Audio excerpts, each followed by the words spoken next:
السلام علیکم، welcome to my channel Sad Novels Point. محبت ایک شرط چھٹی قسط۔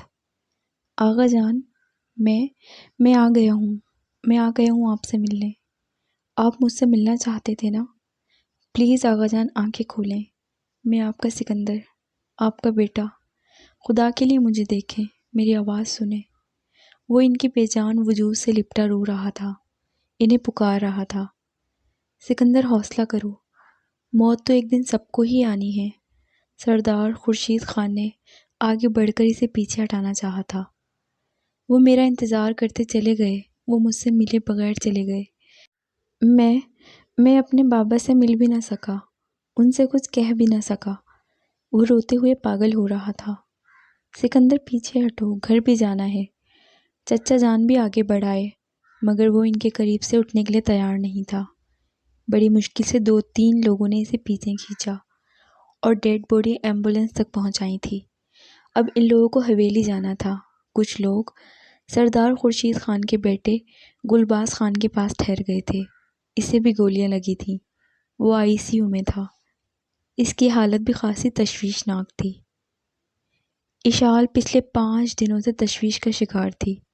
وہ سکندر خان کے نمبر پر ٹرائی کر رہی تھی، مگر اس کا نمبر مسلسل آف تھا۔ اشال کی پریشانی پر مہوش نے ٹوکا تھا، اب کیا کرنا ہے اس سے کانٹیکٹ کر کے؟ وہ اگر خود ہی پیچھے چھوڑ گیا ہے تو شکر ادا کرو، تمہاری تو شرط پوری ہو گئی نا۔ لیکن مہوش، وہ اس طرح غائب ہونے والا نہیں تھا۔ اگر وہ کہیں گیا ہے تو مجھے بتا کر کیوں نہیں گیا؟ شرط کی بات تو ہمارے درمیان تھی، اسے تو پتہ نہیں تھا نا؟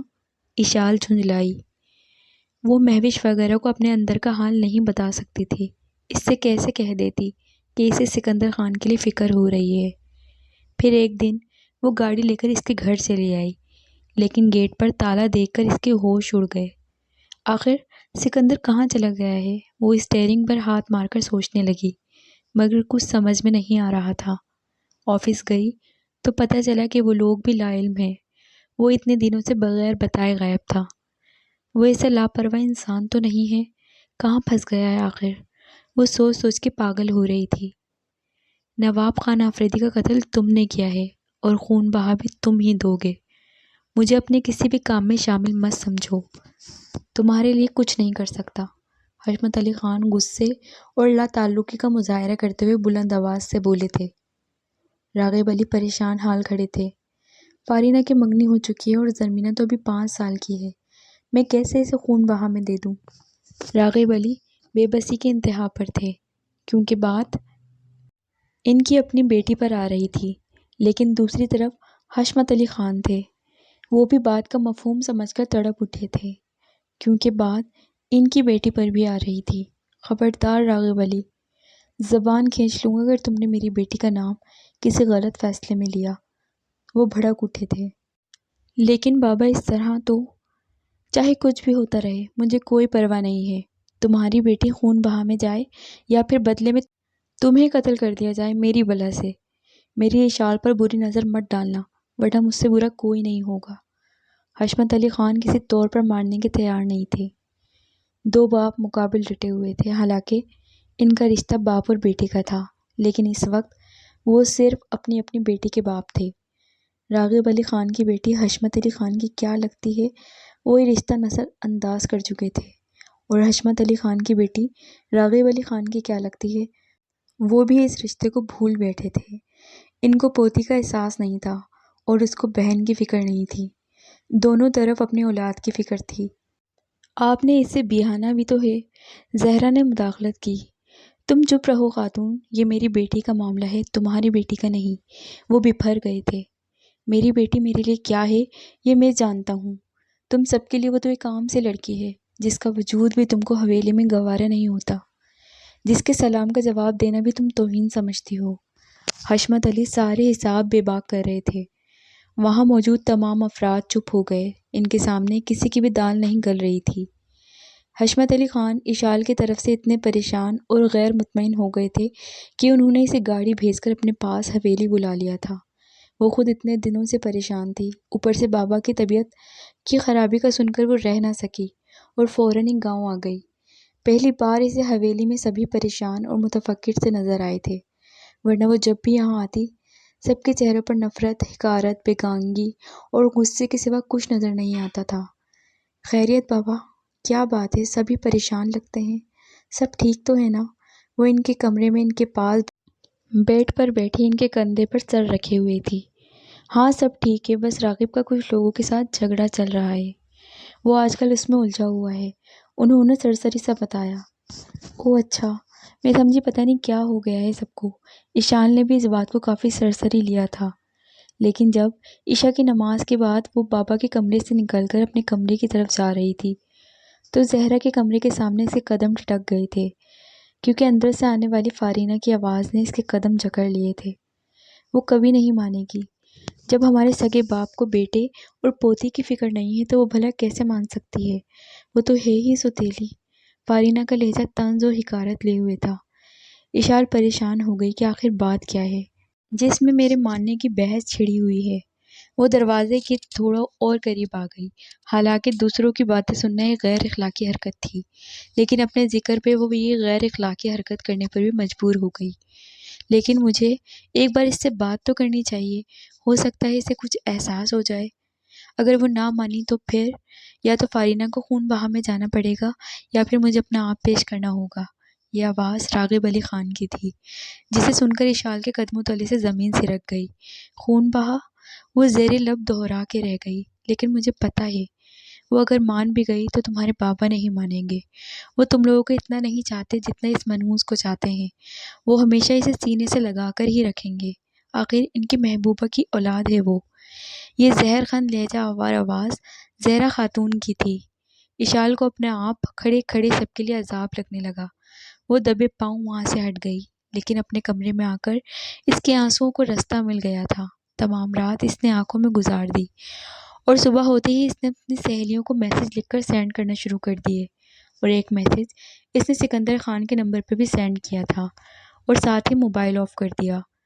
سکندر خان آفریدی نے ایک بار فیصلہ کیا کہ وہ خون بہا نہیں لے گا، لیکن اس کے اس فیصلے پر کئی لوگ بھڑک کر کھڑے ہو گئے تھے، جن میں سکندر خان کے چچا اور سردار خورشید خان سر فہرست تھے۔ سردار خورشید خان نے چند ایسی باتیں کی کہ سکندر کو اپنے فیصلے پر چپ ہونا پڑا۔ ان کا فیصلہ تھا کہ اگر تم خون بہا نہیں لوگے تو حیدر خان خون بہا لے گا، وہ راغب علی خان کی بہن کے ساتھ حیدر کا نکاح پڑھوا دیں گے۔ ایسا نہیں ہو سکتا، حیدر ابھی بچہ ہے، وہ ان چکروں میں کیسے الجھے گا، میں ایسا نہیں ہونے دوں گا۔ اس نے سختی سے نفی میں گردن ہلائی۔ تو پھر کل صبح تک سوچ لو تم نے کیا کرنا ہے، کل پنچایت میں کون چلے گا، تم یا حیدر خان؟ سردار خورشید خان کہہ کر چلے گئے اور سکندر اپنی جگہ بیٹھا رہ گیا۔ میں حیدر کے ساتھ یہ ظلم نہیں ہونے دوں گا۔ وہ گہری سانس کھینچتا مردان خانے سے نکل کر اپنے کمرے میں آ گیا۔ بیڈ پر آ کر لیٹا تو سوچے کہیں سے کہیں پہنچ گئیں۔ اس کا دھیان اس دن کی طرف چلا گیا جس دن صبح کے وقت وہ حد درجہ خوش تھا، اور پھر ایک کے بعد ایک بھیانک موڑ آتے چلے گئے۔ دھیان کی روح میں بہہ کر نہ جانے کیسے موبائل کی طرف چلی گئی۔ اس نے سائڈ ٹیبل کی دراز میں رکھا اپنا موبائل نکال لیا جو اس دن سے بند پڑا تھا۔ اس نے پاور کا بٹن دبا کر سیل آن کیا۔ چند سیکنڈ نیٹ ورک سرچ ہوا، پھر سارا نیٹ ورک سیٹ ہو گیا۔ سب سے پہلے جو میسج ریسیو ہوا وہ اشال کا ہی تھا۔ میسج شاید آج ہی سینڈ کیا گیا تھا، اس لیے موبائل آن کرنے پر ہی مل گیا تھا۔ اس نے ٹائمنگ چیک کی، آج صبح کا ہی ٹائم تھا۔ اس نے لب بھینچتے ہوئے میسج پڑھا، مجھے معاف کر دینا سکندر خان۔ انتہائی مختصر الفاظ لکھے تھے جن کو پڑھ کر سکندر کا خون کھول اٹھا۔ تمہیں معاف کر دوں اشال، تمہیں معاف کر دوں، وہ میسج دیکھتے ہوئے چیخا، اور پھر انتہائی نفرت اور غصے سے موبائل پوری قوت سے دیوار پر دے مارا جو کئی حصوں میں بٹ گیا تھا۔ شور کی آواز پر دروازے پر دستک ہوئی مگر اس نے دروازہ نہیں کھولا تھا۔ نکاح کے دوران سکندر کا ذہن صرف ایک لفظ پر اٹکا ہوا تھا، اور پھر سب کچھ ہو جانے کے بعد بھی اسی ایک لفظ پر اٹکا رہا۔ وہ جلد از جلد اپنے شک کی تردید کرنا چاہتا تھا، لیکن پنچایت ختم ہوتے ہوتے کافی ٹائم لگ گیا۔ اس نے انتہائی شکست خوردہ سے بیٹھے حشمت علی خان کو دیکھا۔ وہ صدیوں کے بیمار لگ رہے تھے، تاہم راغب علی خان کا صرف سر جھکا ہوا تھا۔ سکندر ایک قہر آلود نظر ان پر ڈال کر وہاں سے اٹھ گیا۔ حشمت علی خان نے کافی دکھ بھری نظر سے سکندر خان کو دیکھا۔ آف وائٹ کھدر کا شلوار سوٹ اور پشاوری کھیڑی پہنے وہ وہاں بیٹھے دوسرے پٹھان مردوں جیسا ہی لگ رہا تھا۔ اس کے رنگ ڈھنگ بھی باقیوں جیسے تھے۔ وہ ان کے سانچے میں مکمل طور پر ڈھل چکا تھا۔ حالانکہ حشمت علی خان نے نواب خان افریدی کے اس بیٹے کو ہزاروں بار شہر آتے جاتے دیکھا تھا، لیکن تب وہ ایسا نہیں لگتا تھا جیسا آج لگ رہا تھا۔ اس کی حقارت بھری نظریں اور انداز دیکھ کر انہیں پہلے ہی احساس ہو گیا تھا کہ ان کی بیٹی کی زندگی عذاب میں گزرے گی، لیکن پھر بھی انہوں نے اس کے سکون، صبر اور خوشی کے لیے دعا کی تھی۔ حالانکہ انہیں پتہ تھا کہ ان تینوں چیزوں میں سے صرف ایک صبر میسر آئے گا، سکون اور خوشیاں نہیں ملیں گی۔ پنچایت برخاست ہو گئی اور وہ اپنی لاش گھسیٹتے گھر آ گئے۔ انہیں اپنے بیٹے کے آگے لاڈلی بیٹی ہارنی پڑی تھی۔ اپنے شک کی تصدیق کے لیے وہ حویلے آتے ہی اپنے کمرے میں گیا۔ اسے دروازے سے ہی سسکیوں اور ہچکیوں کی آواز سنائی دی۔ وہ اندر داخل ہوتے ہی اس کے قدم زمین نے جکڑ لیے۔ شک نہیں رہا تھا بلکہ یقین میں بدل گیا تھا۔ حالانکہ وہ اندر سے دعا کر رہا تھا کہ اللہ ایسا کبھی نہ کرنا، مجھے اشال کی شکل کبھی مت دکھانا، ورنہ دو لوگوں کی آزمائش شروع ہو جائے گی۔ اور اسے یہ پتہ بھی تھا کہ اپنے غیظ و غضب کو دبا نہیں پائے گا، لیکن اللہ کو نہ جانے کس کی آزمائش منظور تھی، اشال کی یا سکندر کی۔ دونوں طرف عجب حال تھا۔ اشال قدموں کی دھمک پر متوجہ ہوئی، سر اٹھا کر سامنے دیکھا تو زمین و آسمان نگاہوں میں گھوم گئے۔ اسے یوں لگا جیسے کسی نے اس کا وجود بم باندھ کے اڑا دیا ہو اور وہ کئی ٹکڑوں میں بکھر گئی ہو۔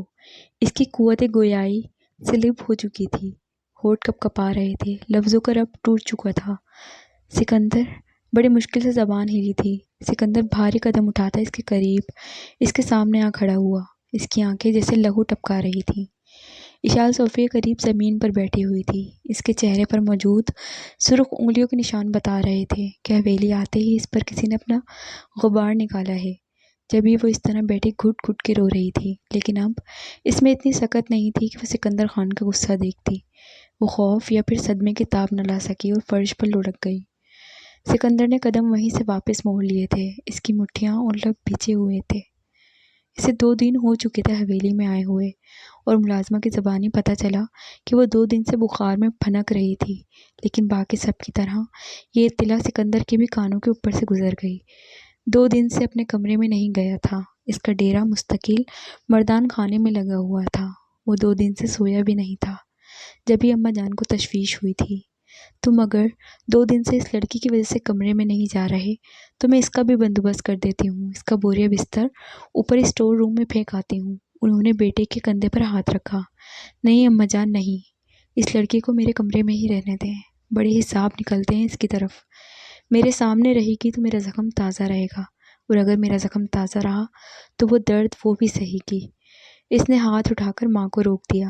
لیکن سکندر، اماں جان، سکندر نرم نہیں رہا، پتھر ہو گیا ہے، پتھر جس پر اب کچھ اثر نہیں ہو سکتا۔ اس نے اپنے سینے پر ہاتھ رکھ کر کہا تھا۔ عجیب بہکا بہکا انداز تھا۔ وہ خاموش ہو گئی۔ وہ وہاں سے اٹھ کر اپنے کمرے میں آ گیا جہاں سے حیدر باہر نکل رہا تھا۔ کیا بات ہے، کدھر آئے تھے تم؟ سکندر کا لہجہ سخت تھا۔ لالا، میں آپ کو ہی دیکھنے آیا تھا۔ سکندر کے تیور دیکھ کر بیچارہ گھبرا گیا۔ ٹھیک ہے۔ وہ سر ہلا کر اندر آ گیا اور دروازہ بند کر دیا۔ اشال سوفر پہ بیٹھی دونوں پاؤں سمیٹے گھٹنوں کے گرد بازو لپیٹے ہوئے تھی۔ سکندر کی آواز اور آہٹ پر ایک دم سر اٹھا کر سیدھی ہوئی۔ سکندر کو بیڈ کی سمت بڑھتا دیکھ کر وہ نقاہت کے باوجود تیر کی تیزی سے اس کے سامنے آ کھڑی ہوئی تھی۔ اس کی آنکھیں آنسوؤں اور ندامت سے بھری ہوئی تھیں، جیسے پانی سے لبالب بھرا پیالہ چھلکنے کے لیے بیتاب ہو۔ راستے سے ہٹو، وہ سر تھرا دینے والے لہجے میں بولا تھا۔ سکندر خان، مجھے معاف کر دو، میں تمہاری مجرم ہوں، پلیز مجھے معاف کر دو۔ وہ روتے ہوئے التجا کرتے اس کے سامنے دونوں ہاتھ جوڑ چکی تھی۔ اس کے آنسو چھم چھم بہہ رہے تھے۔ میں نے کہا راستے سے ہٹو، وہ اشال کو دیکھے بغیر کہہ رہا تھا۔ وہ اپنی نظروں کو ادھر ادھر بھٹکائے ہوئے تھا۔ مجھے معاف کر دو، میں ہٹ جاؤں گی۔ وہ ہنوز کھڑی تھی۔ دیکھو، میں اس وقت کچھ نہیں کہنا چاہتا، بس میرے راستے سے ہٹ جاؤ، چھوڑو راستہ۔ وہ اپنا آپ کنٹرول کرنے کی حتی الامکان کوشش کر رہا تھا، لیکن اشال التجائے کیے جا رہی تھی۔ میں نہیں ہٹوں گی، تم نے جو کہنا ہے کہو مجھے، وہ ذرا سی سرکشی سے بولی۔ سکندر کا دماغ گھوم گیا تھا۔ اس کا بھاری ہاتھ زناٹے سے اس کے چہرے پر پڑا۔ اشال توازن قائم نہ رکھ سکی اور سائڈ ٹیبل کے قریب جا گری۔ جب کہہ رہا ہوں کہ مجھے مت چھیڑو تو پھر سمجھ جاؤ کہ مت چھیڑو۔ تم اتنا کچھ کرنے کے بعد بھی کسی نئے ڈرامے، کسی نئے ناٹک کی امید رکھتی ہو، حالانکہ تم جانتی ہو کہ تم جیسی گھٹیا عورت کے دام میں مرد صرف ایک ہی بار آتا ہے، بار بار نہیں۔ سکندر کا لہجہ حقارت اگل رہا تھا۔ اس نے جھک کر اشال کو دوبارہ اٹھاتے ہوئے اپنے سامنے کھڑا کیا۔ مجھے معاف کر دو سکندر خان، میں ایسا نہیں چاہتی تھی، مگر مجھ سے ایسا ہو گیا۔ وہ سر میں لگنے والی چوٹ بھول کر پھر سے اس کے سامنے ہاتھ جوڑ چکی تھی۔ تم سے ایسا ہو گیا یا تم نے ایسا کیا؟ تم نے مجھ پر 10,000 کی شرط لگائی، تم نے میرے دل کا سودا 10,000 میں طے کیا، تم نے میرے جذبات، میرے خواب 10,000 کی خاطر رون ڈالے، تم نے 10,000 کے لیے میری محبت کی توہین کی۔ وہ غرا کر کہتا جس سے پاگل ہونے لگا تھا، اور اس کے اندر کی آگ اشال کے جسم پر نکل رہی تھی۔ جہاں جہاں وہ مار رہا تھا سرخ اور پھر سیاہ نشان بنتے جا رہے تھے۔ اشال کی گھوٹی گھوٹی چیخیں اماں جان کو بے چین کر گئیں۔ انہوں نے دروازہ پیٹ ڈالا، مگر وہ ہوش میں ہوتا تو دروازہ کھولتا نہ۔ آخر میں اس نے بے دم ہوتی اشال کی گردن کو دونوں ہاتھوں میں دبوچ لیا تھا۔ تمہاری وجہ سے اس روز میں اپنے بابا جان سے نہ مل سکا، تمہاری وجہ سے میں ان سے ملنے نہیں آیا۔ وہ میرے انتظار میں مر گئے، مجھ سے ملنے کی آس لے کر چلے گئے۔ تمہاری وجہ سے میں تمہیں زندہ نہیں چھوڑوں گا۔ وہ اس کا گلا گھونٹتے ہوئے ببھر رہا تھا۔ وہ بے ہوش ہو کر اس کے ہاتھوں میں لڑک گئی تھی اور وہ اسے صوفے پر دھکیل کر خود بیڈ پر گر گیا تھا۔ اشال کی حالت دیکھ کر حیدر اور اماں سعید دنگ رہ گئے تھے۔ انہیں یقین نہیں آیا تھا کہ اس کا یہ حال سکندر خان آفریدی نے کیا ہے۔ وہ حیران پریشان تھے کہ کیا سکندر اس حد تک سفاک ہو گیا ہے۔ وہ صبح سکون سے اٹھا اور بے جان پڑی اشال کو یکسر نظر انداز کرتا واش روم میں گھس گیا، نہا کر واپس آیا اور تیار ہو کر کمرے سے نکل گیا تھا، اور اس کے جاتے ہی حیدر اور اماں صاحب بھاگے بھاگے آئے تھے، مگر وہ تو جیسے خون میں لت پت پڑی تھی۔ اس کا پورا جسم نیل و نیل ہو رہا تھا۔ اماں صاحب چاہنے کے باوجود بھی اپنے آپ کو سنتل نہیں بنا سکی تھیں، حالانکہ ان کو بیوہ کرنے والا اشال کا ہی بھائی تھا، لیکن وہ اس کو بھی رب کی رضا جان کر صابر و شاکر ہو گئی تھی، اور رب کی رضا کی سزا وہ کسی کو نہیں دینا چاہتی تھی۔ لیکن سکندر ایسی باتوں کو سمجھنے کے دور سے نکل چکا تھا، حالانکہ ایسی باتیں وہی ان کو بتاتا تھا، سبھی کو صبر اور تحمل سکھاتا تھا، لیکن آج خود ہی غضب کی انتہا کرتا پھر رہا تھا۔ تم سکینہ سے کہو تھوڑا پانی گرم کر دے، میں اس کے زخم صاف کر دوں، انہوں نے حیدر سے کہا۔ جی ابھی کہہ دیتا ہوں، وہ سعادت مندی سے سر ہلاتا باہر چلا گیا۔ اپنے شوہر کے قاتلوں سے تجھے بڑی ہمدردی ہو رہی ہے؟ دادی تسبیح ہاتھ میں لیے ناک بھوں چڑھائے ہوں کرتی اندر آ گئیں۔ میرے شوہر نے مجھے ہمیشہ جو سکھایا ہے میں وہی کروں گی نا۔ انہیں دادی کی ناگواری کی کوئی پرواہ نہیں تھی۔ شوہر کی پرواہ نہیں ہے تو میں اس کی باتوں کی بھلا کیا ہوگی؟ یہ تو میرا رب جانتا ہے کہ مجھے پرواہ ہے یا نہیں۔ میں ایک انسان کی غلطی کی سزا دوسرے کو کیسے دوں؟ قتل اس کے بھائی سے ہوا ہے اور عذاب ہم اس لڑکی پر نازل کر رہی، یہ کہاں کا انصاف ہوا بھلا؟ وہ سچ اور حقیقت پسندی سے کام لے رہی تھیں، لیکن دادی کو یہ سچ گوارا نہیں تھا۔ وہ بہو کے خلاف دل میں بغض لیے وہاں سے چلی گئی تھی۔ تھوڑی دیر بعد حیدر ملازمہ کو ساتھ لیے آ گیا اور پھر اس کی پٹی وغیرہ کر کے اسے ہوش میں لانے کی کوشش کی۔ اسے گرم دودھ پلایا، درد کی ٹیبلٹ دی اور آرام کرنے کا کہہ کر اٹھ کھڑی ہوئی تھی، لیکن اشال ان کی اس قدر نرمی اور ہمدردی دیکھ کر ضبط نہ کر سکی اور بے اختیار ان کا ہاتھ پکڑ کر رو پڑی تھی، اور وہ اس کا اس طرح شدت سے رونا دیکھ کر پریشان ہو گئی تھیں۔ دوسرے ہاتھ سے اس کا سر تھپکا اور باہر آ گئیں۔ وقت 2-4 قدم آگے بڑھا، زندگی کے 2-4 قدم پیچھے سرک گئے تھے۔ دلوں پر لگنے والے زخموں کی سطح پر کھرنڈ آ گیا تھا، اور کھرنڈ آنے کا مطلب تھا کہ صبر آ گیا تھا۔ وہ صبر چاہے حشمت علی خان کی بیٹی کی قسمت اور جدائی پر آیا، چاہے سکندر خان آفریدی کو باپ کی موت پر آیا، چاہے اشال علی کو اس قدر چاہنے والے سکندر خان کی بے رحمی اور سنگلی پر آیا، لیکن بہرحال آیا ضرور تھا، کیونکہ وقت سب کچھ پیچھے چھوڑتا جا رہا تھا۔ زندگی ایک ڈگر پر چل نکلی تھی۔ جس طرح سکندر خان آفریدی آزاد زندگی سے نکل کر ذمہ داریوں میں پڑ گیا تھا، اسی طرح اشال آزاد فضاؤں میں اڑتے اڑتے قید ہو گئی تھی۔ موجودہ طرز زندگی بے شک اس کے لیے مشکل تھا، لیکن کرنا تو تھا وہ سب کچھ جو اس کے مالک چاہتے۔ یہاں آنے کے 5 روز بعد ہی دادی کے حکم پر ملازمہ اس کو گھسیٹ کر باہر لے آئی تھی، اور پھر ہال کمرے کے بیچوں بیچ مجرم کی طرح کھڑا کر کے دادی نے جو بھی حکم جاری کیے وہ سر جھکائے سنتی رہی تھی۔ اس وقت وہاں حویلی کی تمام عورتیں اور ملازم موجود تھے۔ دادی نے اس پر کئی پابندیاں عائد کی تھیں اور کئی کام اس کو سونپے تھے، اور ان میں کوتاہی کی کوئی گنجائش نہیں رکھی تھی، اور اشال چپ چاپ سب کچھ قبول کرتی چلی گئی۔ اسے کسی تکلیف، کسی اذیت کی کوئی پرواہ نہیں تھی۔ بس پرواہ تھی تو سکندر خان کی، دکھ تھا تو صرف اس کا تھا جو بدل گیا تھا، جو واقعی بدل گیا۔